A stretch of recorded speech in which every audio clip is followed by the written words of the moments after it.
In today's session, we are going to be starting off with the founder and CEO of the Customer Data Platform Institute, David Raab. So a little bit about David.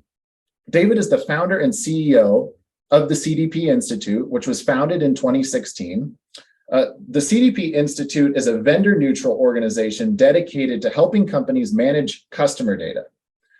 In David's previous career as a marketing technology consultant and analyst, he helped organizations around the world to make better use of their customer data. David named the customer data platform category in 2013, and I'd love him to join me here on the Telium stage now. And this is super exciting for me to be able to be joined by David today. As a previous seller at a peer company and now at Telium, David's keynotes, thought leadership, blog publications have been material that I frequently consumed as a seller and also shared with my clients. So super happy to have David with us here today. David, would love to have you share your screen and kick us off today. Pleased to be here. Thank you for having me and welcome everyone. And we will now just move right ahead into understanding the topic of the day, which is the future outlook for CDPs, CX, and the MarTech landscape. So I once read that the most accurate weather forecast is tomorrow will be the same as today.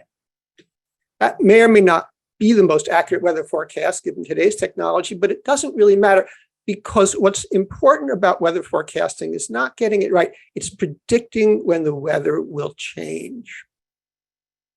And that's what warns you to bring an umbrella for the afternoon, even though it's sunny in the morning, which happens all the time in Denver, or to buy milk before a blizzard or to evacuate before a hurricane. So the marketing industry is about to undergo one of those brutal and seemingly subtle changes.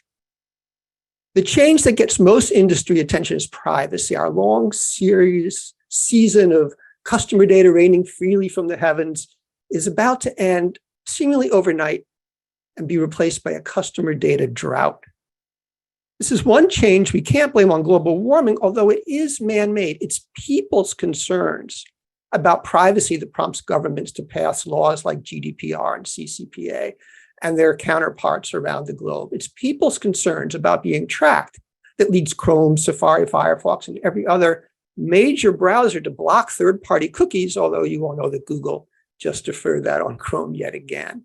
It's people's concerns about controlling their own data that leads Apple and Android to shut down unauthorized data sharing by smartphones, apps, and it's people's concerns about identity theft and fraud that leads companies to impose ever tighter controls on how they collect, use, and share customer data, even when it is legally permitted. The immediate impact of the data drought falls on advertisers who now find it much harder to assemble audience, target individuals programmatically, and collect media impressions with sales results. But there's arguably a larger secondary impact where privacy changes threaten the flow of third-party data into surveillance marketing engines of Google and Facebook and many others, which between those two capture 50%, half of all global advertising revenues and nearly 70% of global digital ad revenues. And privacy is just one of the challenges that Google, Facebook, and other big tech vendors like Apple and Amazon face. Governments everywhere are reining in the almost unbridled power they've let those firms accumulate. Power over not just advertising, but news and commerce and even future technologies like cloud hosting and artificial intelligence. Europe recently enacted its Digital Service Act and Digital Markets Act, which are squarely targeted at reducing the power of big tech. The US Congress may or may not pass new privacy and antitrust laws this year, but antitrust legal action is going to ramp up either way. China has its own big tech clampdown underway now for several years. Russia and India and others are actually following suit. What these changes mean is more work for marketers who've been happy to shovel dollars into one end of the big tech black box and pipe revenue out from the other without worrying too much about what happened in between.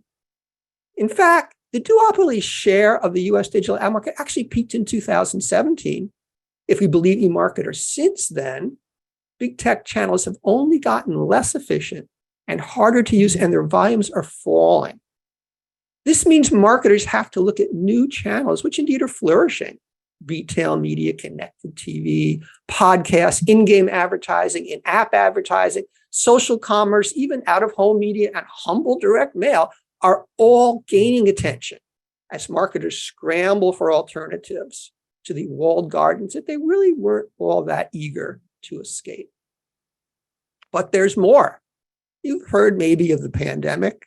It certainly accelerated the growth of digital media, contributing to marketers' search for outlets and to supplement Google and Facebook. But the larger impact was the growth in digital commerce, as consumers were forced to buy more online than they had ever intended. This, in turn, accelerated companies' interest in digital transformations of all sorts, in e-commerce, in hybrid retail like curbside pickup of online purchases, and in remote work for employees. The result was a crisis-driven acceleration in the pace of change for corporate systems and processes, and dare I even say culture, as companies were forced to adapt to ever-changing customer expectations, ever-changing working conditions, and ever-changing supply chain bottlenecks. For you truly deep thinkers out there, I'll throw in that there's a power shift towards junior employees who are more attuned to than their doddering elders to digital technologies and less committed to old school top-down management styles. Fortunately for those doddering elders like myself, the kids were trapped at home with us, so at least they could explain how to use that damn remote control. These changes have very specific technical implications, one of which is we had to learn how to use the remote control. But beyond that, one is adoption of no-code and low-code systems, which make it easier for business users to make change without help from corporate IT teams who for the past 2 years have been really scrambling to catch up with other priorities. A second change is broader access to corporate data to feed those no-code, low-code systems and to provide feedback on how the new processes are working out. And of course, the customer data platform industry itself benefited significantly from the situation as companies quickly realized that a foundation of clean, accessible customer data was essential to reach many of their new business goals. But the story doesn't end there. The pandemic has faded into the background like adult toothache, but our attention now shifts to new crises: war, political unrest, inflation, recession, and the unignored symptoms of accelerating climate change. It feels a bit silly, but I'll only talk about how these affect marketing. From a tech vendor perspective, uncertainties make it harder to raise new capital or increase prices. And we've begun to see some scattered industry layoffs as a result. From a tech buyer perspective, company belts are being tightened. And while we haven't seen a slowdown in MarTech revenue, we do know that buyers are more cautious than ever. Consumers themselves are feeling the pinch of inflation and higher interest rates now and worry about a recession tomorrow. It's an environment where marketing plans are less of a roadmap than a deck of contingency plans, any one of which may be played depending on how things develop. So welcome to the apocalypse, a chaotic present on an unstable path to an uncertain future. What's a marketer to do? Well, the best advice anybody can give comes from the Hitchhiker's Guide to the Galaxy. Don't panic. The second best advice is simply to recognize that change right now is both inevitable and unpredictable. So rather than picking the most likely future, preparing for it, and hoping you're right, your best bet is to be agile so you can adapt effectively to whatever the future may be.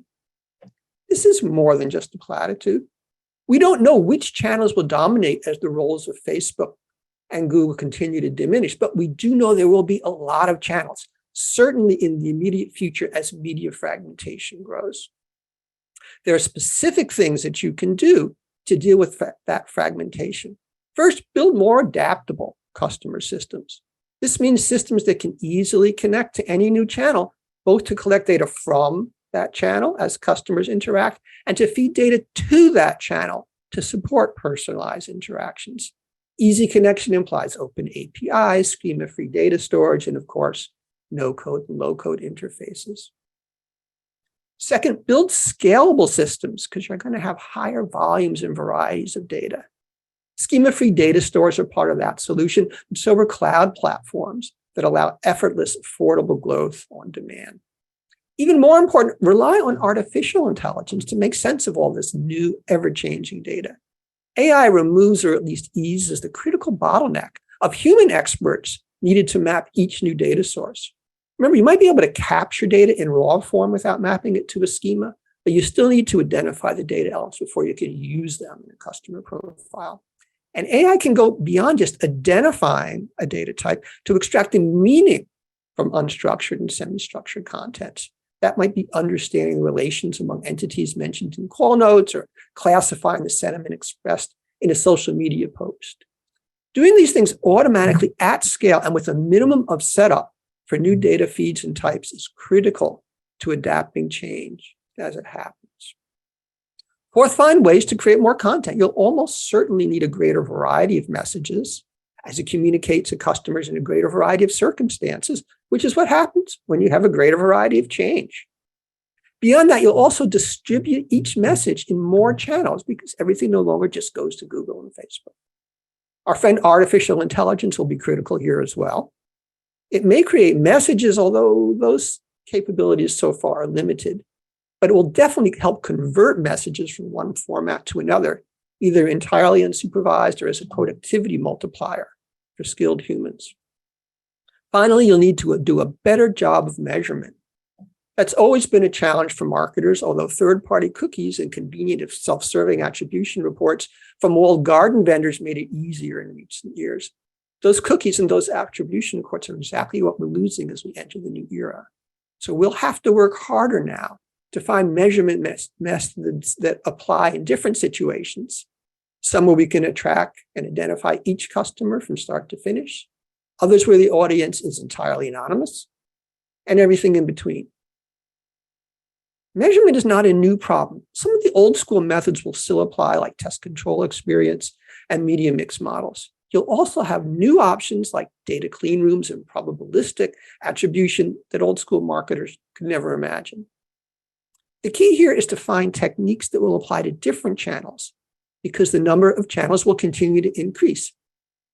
The second thing that we know is that your own data, first-party data, will become more important. In part, that's a national consequence of the loss of third-party data. You make the best use of what's available when you can no longer just buy and test different prospect lists to see which work. You build lookalike models based on your existing customers, and then you let media partners use those models to select your best prospects from your own lists, or use a data clean room to match your customer to their customers, which is a more effective way of doing the similar thing. But there's more to it than that. When consumers are increasingly wary of sharing their data with strangers, but your customers don't see you as a stranger. They see you as someone they've chosen to do business with, in part because they think they can trust you to handle your data properly and to use that data in their interest. Let me be clear, this isn't an option. Customers know you have their data, and they expect that you'll use it to help them. Now, your customer's definition of help isn't to send them personalized advertisements. In fact, survey after survey shows that most customers say they don't want any advertisements at all. What they do want is better service. In their minds, that means greater convenience for things like placing an order, receiving a delivery, or making a return. The good news is they also want marketing that looks like good service, such as suggesting useful product upgrades or more suitable pricing plans. In fact, if you do that kind of marketing really well, they'll rave about how great it is to be your customer. And in case my point isn't clear, let me make it directly. The only way you can give really terrific service is to have really terrific customer data. That data is what lets you understand and anticipate what each customer wants and how they want it delivered. You'll also need terrific analytics to make sense of that data, which yet again brings us back to our friend, artificial intelligence. So let's stay here for a quick recap. Change is accelerating, and while we can't predict the specifics, we do know that channels are going to fragment, and personal data will be harder to find. Second, agility is the key to dealing with those changes. Agility allows you to deal with whatever channels turn out to be important, and agility lets you take full advantage of whatever data you're able to collect. The final question then is, well, how do you build for agility? And that's a paradox, right? How can you build a solid, stable platform that allows you to be flexible? Well, it's not really a paradox. Imagine you want to build a ballet theater. The stage of that theater will feature the world's most agile, flexible, dynamic ballerinas appearing in a wide variety of shows. In fact, that same stage might also host operas and orchestras, musical theater, maybe even a circus or two. That theater has to be flexible and adaptable, but it also has to be strong and solid enough to support leaping ballerinas and trudging elephants without collapsing under the strain. It's the same for your marketing stack. Customer-facing systems in your stack are the ballerinas, talented, hardworking, exciting. They're the stars of the show. But they're also replaceable. Dancers come and go from season to season, and even one performance to the next. Lose any single dancer, and the show will go on without missing a performance. Lose the entire corps of ballet, and at worst, you're delayed for a few weeks as you rehearse their replacements. But if the theater burns down, you're out of business for a very long time. As you've no doubt figured out by now, your customer data platform is the theater.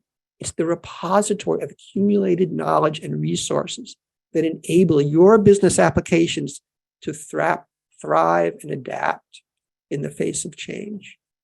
We've already discussed the technical features you need to make this possible: easy connectivity to new sources and destinations, flexible, scalable data storage, efficient content creation, alternate measurement techniques, privacy supporting technologies, and enabling technologies like artificial intelligence and composable architectures and no-code, low-code.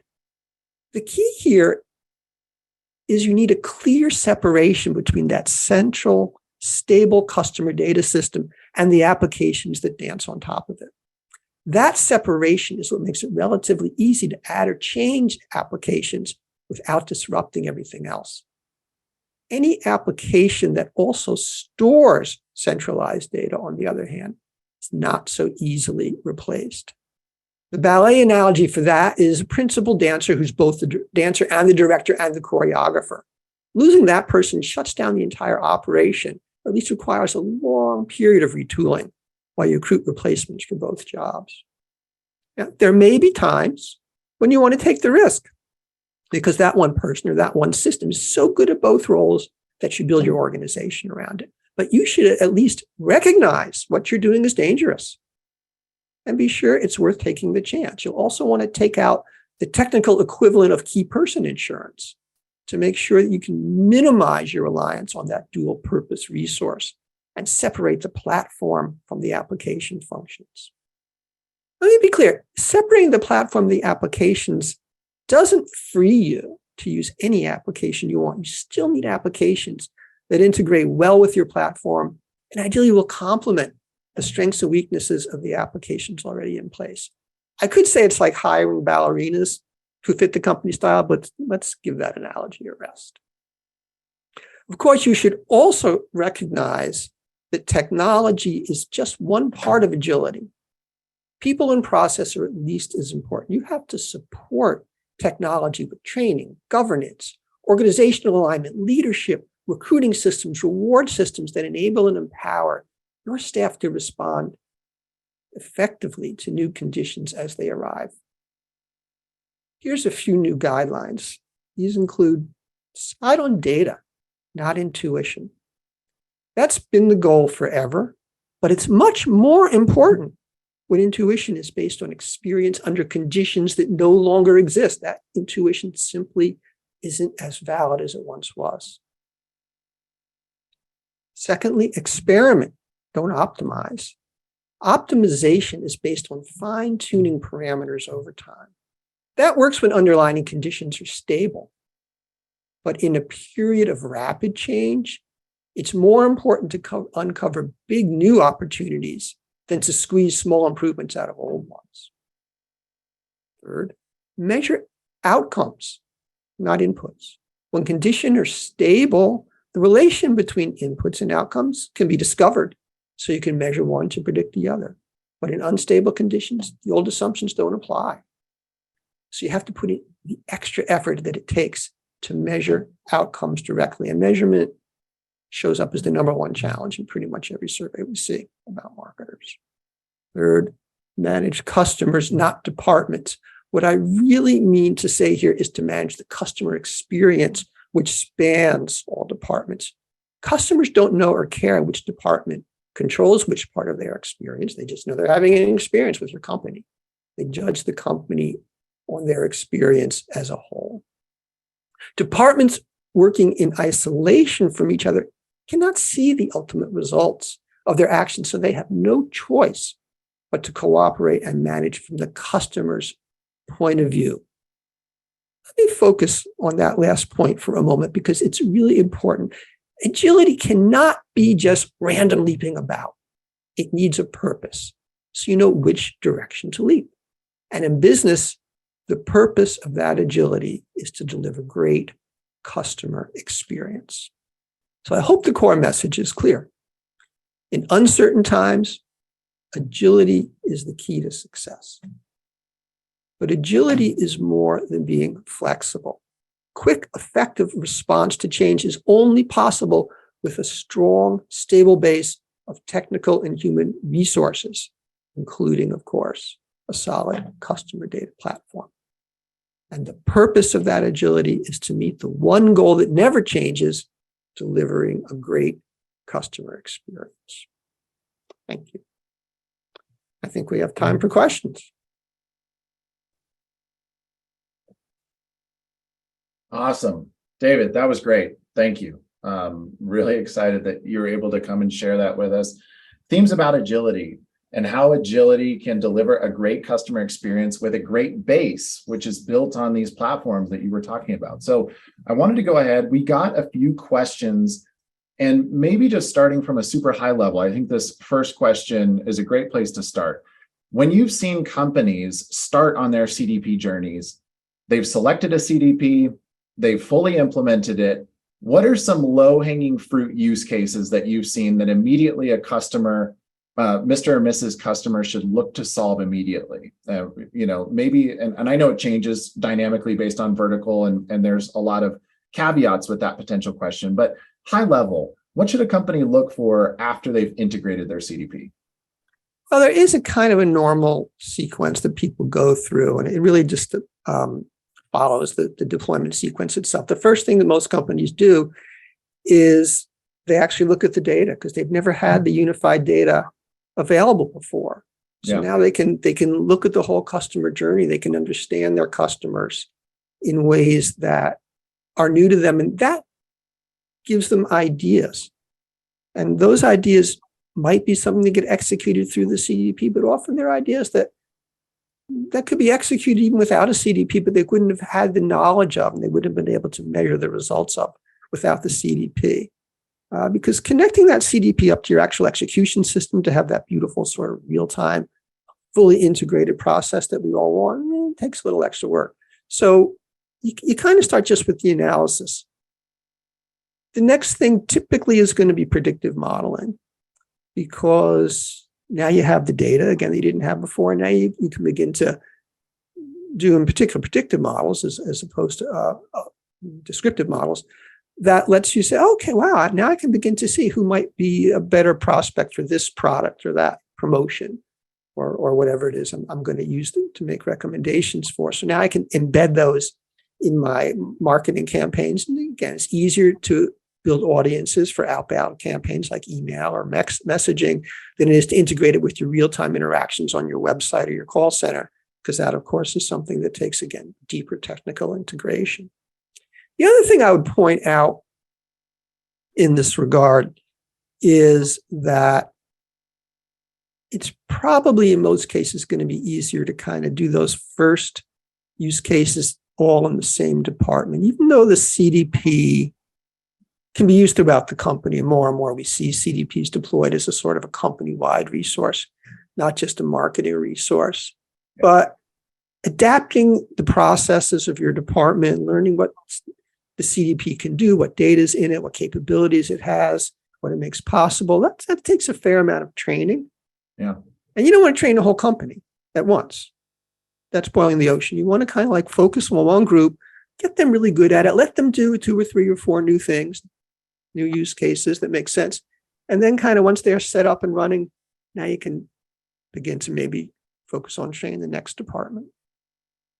Yeah, well said, David. What I heard you say there is definitely like we see in many software products across the industry, which is kind of a crawl, walk, run approach, starting with some basic, but treating it as a ramp. When the fog lifts, training a group of people to execute on some things, and then you don't know what you don't know, right? You're able to, all of a sudden, when the fog lifts, there's other use cases, other departments, other use cases and ideas that then they can be unlocked from there. So that's really wise counsel. Thank you. I'd love to pose another question to you, and you touched on this in your presentation, but perhaps you wouldn't mind going one layer deeper. An attendee of this webinar has asked, David, what are you seeing in developing clean room market in the ecosystem and how this aligns to CDP integration use cases? Is this going to become mainstream? Is this going to become the standard? Can you talk about clean rooms a little bit and their relationship to CDP integration and how that works? Sure. And for those of you who might not know what a clean room is, which could be some out there, the clean room is a technology that allows companies to share data without actually revealing the personal identifiers that are attached to that data. And sort of a oversimplified and no doubt technically incorrect description, but that's effectively what it does. So clean rooms are used to give people access to customer information without revealing the stuff that's really private that you could get in trouble for making available. And usually that is a matter of cooperation between 2 companies. So I share information about my customers, you share information about your customers. We find which of those are actually the same people. So that we can do some analysis on that, and then we can learn interesting things from that. So roughly that's what a clean room does. A few of the CDPs are building clean rooms into their tools. Many more of them are integrating with third-party clean room vendors, of which there's a growing ecosystem. And it's like anything else. It's you can do it either way. It's nice to have it integrated, but the specialist vendors do a good job. And because of the nature of the clean room, which is that it pulls the data out anyway, it's not something that absolutely must be built into the CDP. So we're going to see, I think, continued growth of clean rooms as privacy becomes more important.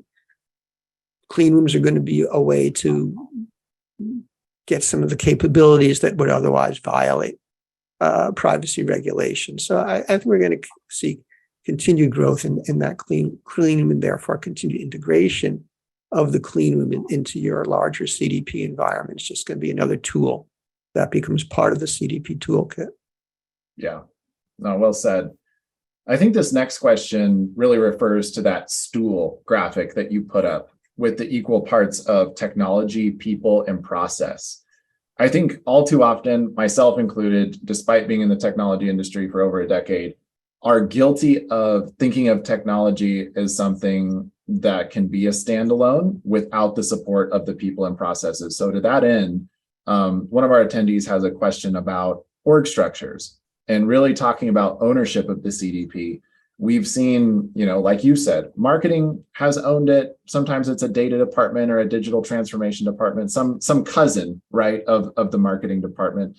But in general, in order to make it most agile, this attendee asks, what is an organizational structure that you've seen work really well?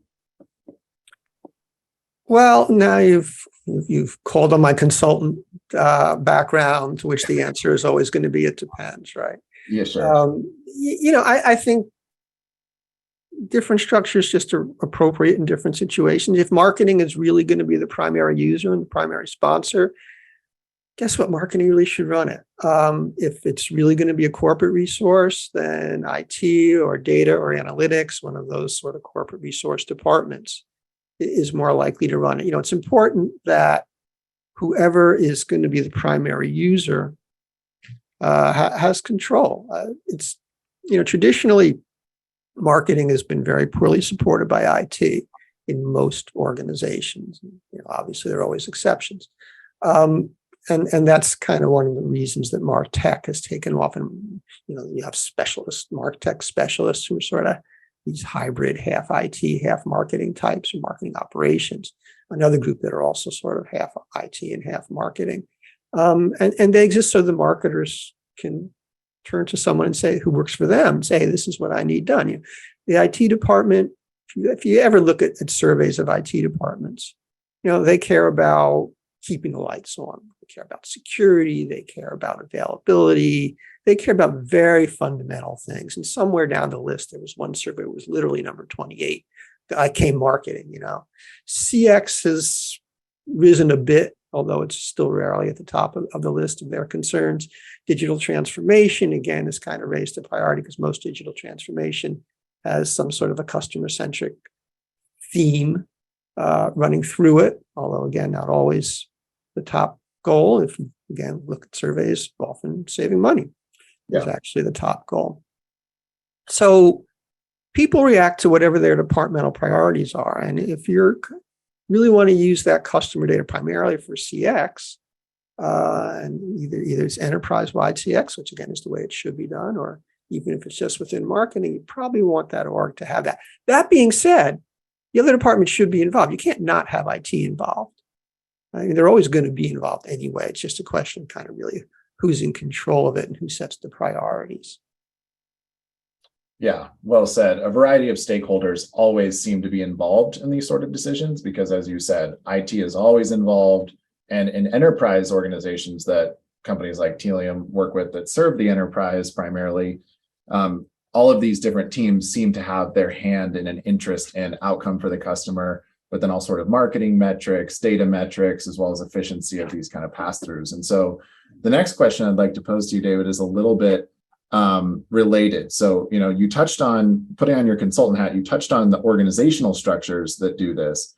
Can you talk a little bit about perhaps the things that immediately go off in your head when you hear of a customer trying to cobble together different iPaaS or different infrastructure companies to build a CDP yourself? Basically, companies with no primary investment in their IT departments. This attendee is wondering, they have a customer who has attempted through a third party to build a CDP using, they name here, Data Factory, Azure, Databricks, MuleSoft, a whole hodgepodge of vendors to try to duplicate some of this functionality. What words of counsel or advice would you give to companies not considering a formal CDP vendor and are considering cobbling together a number of tools to try to duplicate some of this functionality? Well, again, I would use my consultant union license if I didn't say it depends, but it's usually not a very good idea, to put it politely, right? I mean, there's only a couple of reasons you would actually want to do that. And there are some situations where it does make sense to kind of build your own. And the main one is that you actually have most of the pieces in place. There's certain industries like financial services, for example, where they actually have pretty strong customer data foundations already because they've been dealing with things like customer identity resolution to deal with fraud and know your customer and money laundering, things like that for years. So they actually have, some of the key functionalities in place. And if there's a relatively small extension between what you have now and what you would need to get out of a customer data platform, then maybe building that extension kind of makes sense. If on the second key thing is that you have the resources, not just that you have the competencies, which some IT departments do and some don't, because most of them outside the industries I was just talking about really haven't had much occasion to deal with the finer nuances of customer data. But also you have the availability of the resources. And one of the key things you always want to ask yourself is this the best use of my development resources? If I can go off and buy a CDP that pretty much does what I need, or that does do what I need, so I don't want to buy something that doesn't do what I need. If I can find something that does what I need, and again, the sort of the good CDPs are quite flexible, then do I really want to take my developers and put them on that project, maybe to save a little money, maybe, probably not, or take those developers and have them building something I can't buy that's going to provide me real, true, unique competitive advantage?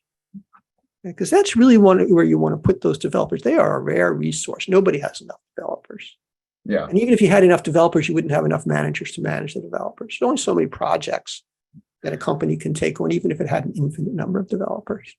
So is that the best use of those resources? And is it a reasonably modest extension? In that case, yeah, okay, it makes sense to build. But if you're starting from scratch, if you're buying that whole list of tools that you just mentioned, and they're all new tools, now somebody's got to learn how to run those tools. Yeah. Somebody's got to integrate those tools. Somebody's got to keep those tools in sync every time a change happens. Whereas the CDP is an integrated system that doesn't require syncing up separate tools when a change happens. It's a lot of effort to take on. It's a lot of overhead to commit to continuously. Like, really? You better have a really good excuse for doing that. Otherwise, just buy some. Yeah, well said. I mean, and as a previous seller and solution consultant and now working in partnerships, I've yet to hear a client complain of zero tech debt and a dearth of developers sitting around waiting for a project. So right. The day I hear that, I will fall off my chair likely. But I think your comments about that are spot on, determining that companies have a lot to do, especially with their valuable resource like developers. When their peer groups are buying a stable base, as you alluded to in your presentation, you can be agile on top of your base. You can build all these custom extensibility, unique parts of a CDP to make your CDP run better and action on different use cases. But why would you waste those building the fundamental core that these companies have perfected? So I think that's right. So going on to that, if you're a small, maybe you can comment a little bit on the availability of some of these resources, how you're looking at hiring when a company is considering a purchase of a CDP. Maybe they're at the beginning or the mid stage of their customer journey. They're looking for resources to help them not only advise and implement, maybe something our service partners would help them get up and running, but to actually the day-to-day running and extensibility of these platforms. What are you seeing in the availability of these resources, the training of these resources, and what companies should do when they're evaluating talent to help them keep these systems up and running? Well, all right.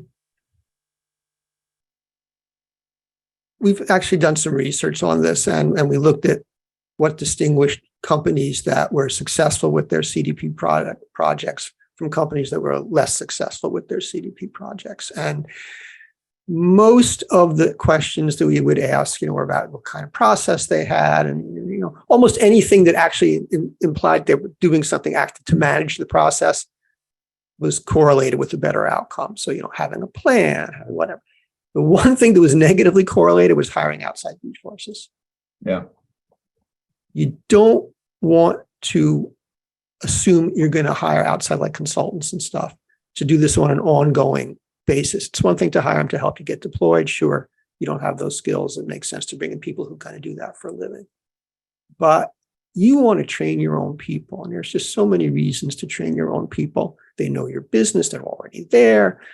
All you have to do is teach them a new tool. Okay, it's a complicated tool, but unless you really had the wrong people to begin with, they should be able to learn this. And it goes back to what I was saying about the doddering elders. And even some of us doddering elders are reasonably technically adept. And of course, as the doddering elders themselves now are like millennials, so they're actually kind of at least half digital natives, digital half natives. So there should really be plenty of people in your company who have this sort of comfort with technology, comfort with data, comfort with analytics that, 40 years ago in a marketing department, you might not have found. And in terms of, again, hiring, there's a huge shortage of folks who understand this. It's one of the biggest issues facing the industry. It's something we wrestle with at the Institute. It's how to simply increase the supply of folks. So, it's not going to be easy to hire people who know how to do this stuff. So really, we just strongly recommend that you invest in training your existing staff to learn how to do these things. Now, center of excellence is something that correlates with good results. Certainly, giving people time and resources so they can actually learn how to do these things. There's stuff that you can do, again, that sequential deployment department by department that gives people time in a given department to become expert. I'm not saying you just train them to, then set them loose and hope things work for the best. It's an entire set of changes you have to make to support them and empower them. And again, AI is the other good thing, or the other important thing that can make it easier for you to get this stuff done, and low code, no code, all those things that make it a little easier for people to actually get these projects up and running. So certainly keep an eye on that. But since I'm going off on all my hobby horses here, one of the things that is not a good idea is just look at systems to see if they're easy to use when you're selecting a system. That's another common mistake that folks make is, we bought that system because it looked so easy, and it looked easy to do something really simple because that's what you saw in the demo. And then when you tried to do something complicated, maybe it wasn't so easy. So you really want to, make sure that the systems are functionally what you need. And if they're a little harder to use, a little harder to learn, that's okay, because you'll train your people to do that. Yeah, makes sense. And to be clear, David, are you trying to put yourself out there? Is this a hand raise from David Raab to just help to put his resume on the market as helping anybody in this chat to help stand up their CDP? I just want to be clear, make sure I'm not putting you on the market here, but it sounds like you'd make the perfect consultant for any of these companies. David, what do you think? Actually, I'm retired from consulting. Running the institute is a full-time job, but we do know lots of consultants. So if anyone needs consultants, we can connect you. But not fortunate. I love being a consultant. It's a lot of fun. You get, meet interesting people, and unlike the old ad, you don't have to actually kill them. So it's a good thing. But I did it for 30 odd years. I probably don't need to do it anymore. That's fair. We're all disappointed, David, but somehow we'll muddle on. I'm sure you will. We're coming up to the end. We have 5 minutes here, David. So I'm going to throw you kind of a last softball question here, which is, as you're evaluating the market, and you can answer kind of a two-pronged part of this question, which is that you can put a little fear of God in the folks who are thinking that they can skate by maybe without the CDP, and talking a little bit about a topic people have heard a lot about, but not someone from your perspective of how buyer expectations are changing, about what they will demand of companies that without a CDP, companies will struggle to provide. And you can answer this from a customer service perspective, from the right place, right time, right offer kind of perspective, the omni-channel, fragmented channel perspective. Feel free to kind of have at it, but maybe a word of warning to companies who think they can skate by without maybe this CDP technology, and tie that to what changing customer expectations are going to demand customers have this as part of their MarTech portfolio, or powering, in a better term, their MarTech portfolio. I think, you're right. Changing customer expectations is really the key here. They expect you to give them that unified experience. And again, survey on survey that shows that. They also expect you to show that you're trustworthy, that you can be trusted with their data. Yeah. And there are certain things that you can do to actually demonstrate your trustworthiness. I was almost going to say appear trustworthy, but I don't want you to appear trustworthy. I want you to be trustworthy. You shouldn't just appear that way. And the CDP can help with that. Showing that you're using their data responsibly, showing that you're only sending them information and messages, even marketing messages that make sense to them, because they don't want to be slammed with advertising. They don't want to be slammed with irrelevant promotions. They really want to make sure that you're serving them properly. And it's all about service. They don't want to be marketed to. So companies without a CDP are going to struggle with that. They are going to spam their customers because they're not going to realize that, hey, 6 different departments with 6 different systems are actually hitting the same person, because they have no way to know that because the data's not in one place. They're going to send irrelevant messages because, again, no one department has a complete view of what that customer's purchased from all the other departments. So they'll try to sell something the customer already bought, or they'll try to sell something the customer has no interest in. Lots of mistakes you can make if you don't have a complete picture of your customers. And again, they'll just be operationally more difficult to work with. How many times have you been transferred from one call center to another call center in the same company because they didn't have that customer data available? One of the core CDP use cases, is to give the customer service agent a real-time view of what somebody just did on the website. Yeah, which is a huge service advantage and pretty easy actually in the CDP. Pretty much impossible without a CDP. Yeah, well said. I think we all have stories of those customer service experiences where we were all left just a little bit sour by the fact that we had to regurgitate our information over and over again to each transfer, to each touch point. And that's where companies have a real chance to stand out, right? By by doing the work necessary to provide that customer experience. So really appreciate your perspective, David. Any last notes? We'd love to actually, will you please let folks know how to contact you, how to get in touch with the CDP Institute, is what they should call upon the CDP Institute for? You mentioned as a resource for potential CDP resources looking for work, these sorts of job postings. How should folks get in touch if they have questions or would love to pick your brain further? Okay, well, cdpinstitute.org is the website, and we like it. It's a very large library of papers, and there's some cool tools like a use case generator, an RFP generator. If you sign up, then you'll get a newsletter from us, which you could stop if you wanted. There is an unsubscribe option, and a separate privacy newsletter, which is actually more popular than the daily newsletter. I'm chagrined to say, since I don't write that one. Me personally, draab@cdpinstitute.org will get to me. And there's a Slack channel, which I can't list off the top of my head, but if you go to the website, you'll have a link to that as well. And Slack is kind of fun, interesting discussions there. There's a little job board on that, in fact. So, we do our best to provide as many resources as we can think of to help people find what CDP to buy and to buy the right CDP, and then to actually succeed after they've bought. So cdpinstitute.org. Love it. Thank you, David. Appreciate it. Really appreciate your voice and your co-founding of this industry, of your continued thought leadership and just participating in things like this. Really, thanks a lot for joining us, and we'll look forward to seeing what you do next. Thanks for having me, and have a great conference here. Awesome. Thank you.